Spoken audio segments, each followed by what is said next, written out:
In one of the poorest nations on earth, shackled by a despotic government for years until 2011, the people still struggle to survive, not just in political turmoil, but economic desperation and a hopelessness that influences every aspect of life. I arrived in Rangoon about 1 a.m. and stayed in a hotel near the airport, catching a plane to Calais in the Chin Hills via Mandalay the next day, and enjoying seeing Burma from above.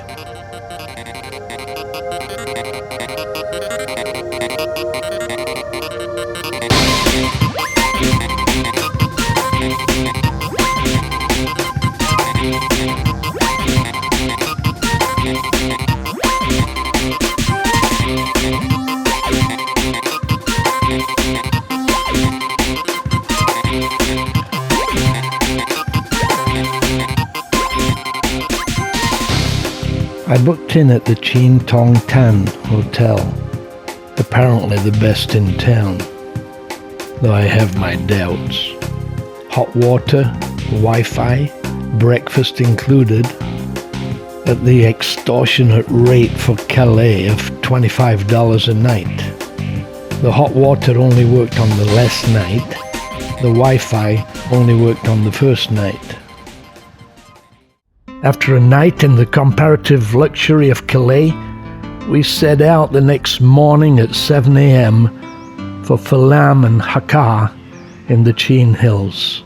After getting petrol, we climbed up and up into the mountains. About an hour later, as we emerged out of the valley, the sun rose over the peaks, and we saw an awesome sunrise that was breathtaking. I've hoped to visit these hills ever since my first visit to Burma in 1997, but they were closed to tourists until last year. The military government has not wanted tourists to visit here for a number of reasons. Chin State has been closed to foreigners since 1962. And the first journalist to visit a few months ago said the towns look as though they've been transplanted from the American Wild West. He also mentioned the condition of the roads varies from, quote, the mediocre to the disastrous. The mountains bordering Bangladesh and India are majestic, mystical, and beautiful. The highest peak, Mount Victoria, being over 10,000 feet.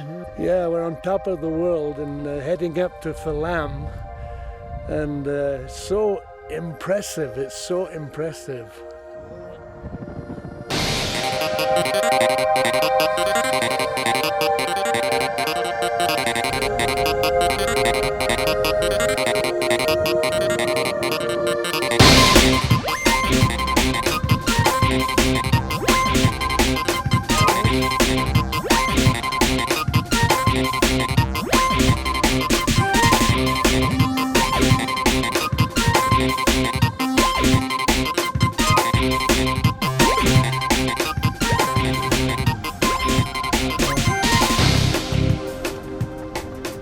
After 5 hours we reached Phalam, dropped our bags in the hotel, had lunch, and then continued to Hakka. After the trip to Phalam, this was tiring, but I wanted to see it. It's the state capital and one of the highest towns.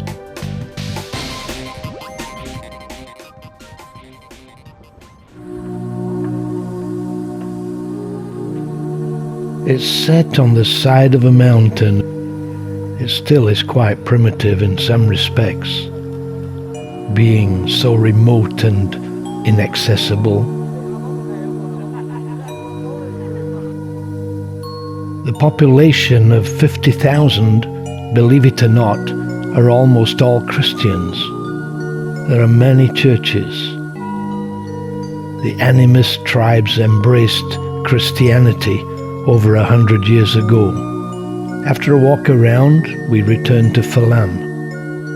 It had been a long and tiring day, but very enjoyable.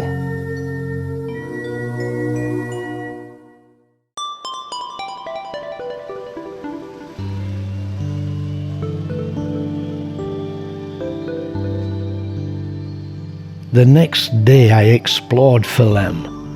Like Hakka, built on the side of a mountain at almost 5,000 feet, the steep hillsides influencing both the style of the houses and the layout of the town.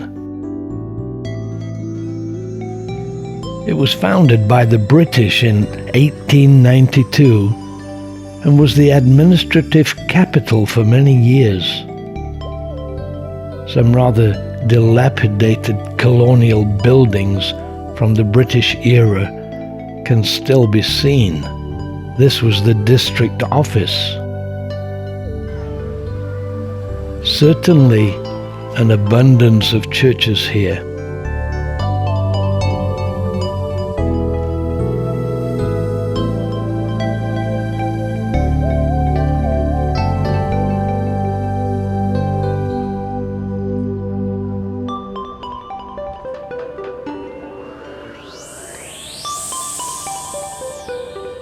I expect you'd like to see the food here. Sweet and sour chicken, soup, noodles and rice. Very simple, but healthy. This is not just a restaurant, it's the best in town. The bill was around $12 US.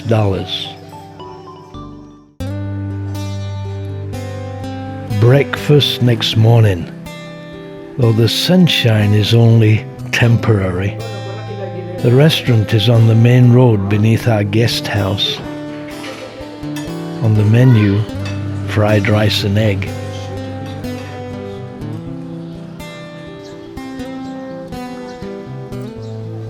Then into the Wild West town. In God we trust. In many tourist destinations, the main attraction is sightseeing. Here, the main attraction is seeing both the Mizo people and their lifestyle.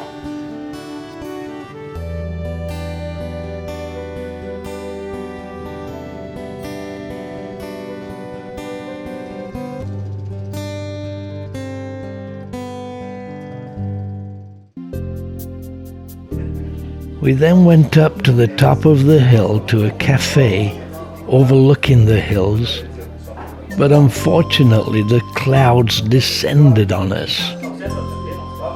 All we could do was to try some local smelly donuts and a coffee. It's actually quite cold in the mornings when the sun is not shining. The owner of the cafe treated us to a coffee and donuts. So if you're in Phalam, go up to the cafe next to the pagoda at the top of the hill and enjoy the view.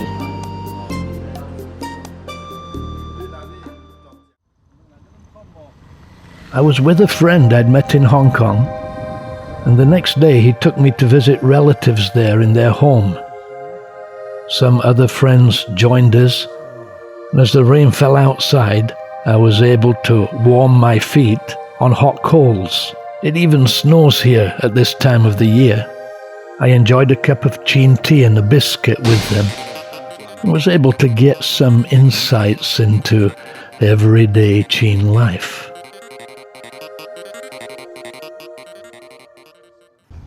Then we set out on the 5-hour return trip to Calais, making a stop in the market that was interesting.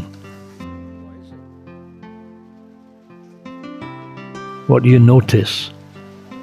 Plenty of food, but few people, not much meat, though eggs and chickens are available. They're poor, and most people grow some vegetables and rear chickens and pigs. Their diet is mainly rice, fruit, and vegetables. Their fruit and vegetables were very nice. Renga bought some monkey cry seeds, so called because if the monkey can't get any to eat, he will cry. Or so they say. They have several different tribal dialects. The people are amazing.